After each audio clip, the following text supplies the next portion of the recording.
بانی مجلس کے لیے جو ان کے مومنین اس دنیا سے گئے ہیں ان کے لیے، اور جن مومنین نے آج تک نظر و نیاز میں اس امام بارگاہ میں حصہ لیا ان کے لیے خصوصاً ایک سورہ فاتحہ۔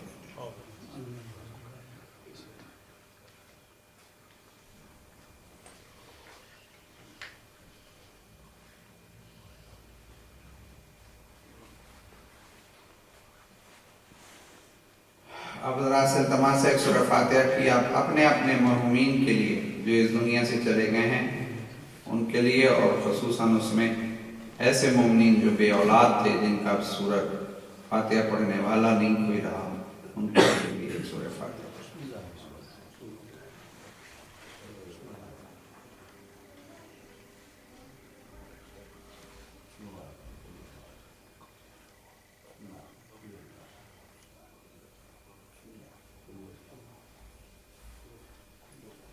امام زمانہ دے نام تے بلند آواز میں صلوات پڑھ۔ اللہم صلی علی محمد و آل محمد۔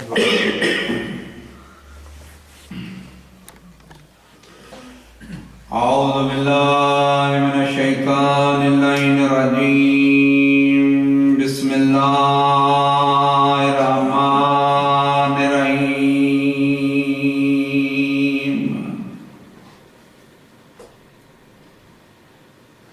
الحمدللہ رب العالمین، الصلاۃ والسلام علی سید الانبیاء والمرسلین، صلاۃ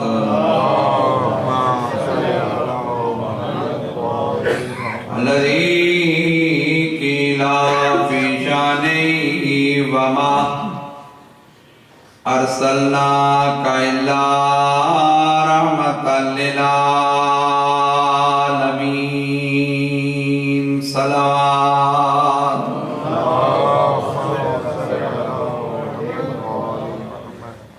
ولقیہ ووزیرہ وابن عمہ ووارث علمہ، علم الاولین والآخرین، الذی قیل فی شانہ ضربۃ ولی یوم الخندق افضل من عبادت الثقلین، صلوات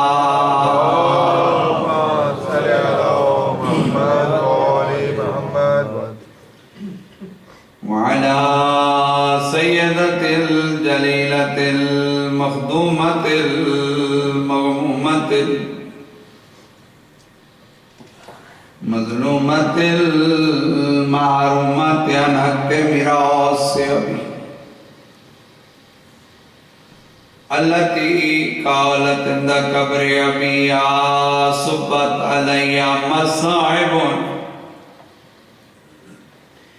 لو أنها صبت على الأيام سرنا ليالي، وعلى الحسن المعصوم المسموم بسم الجفا، وعلى الحسين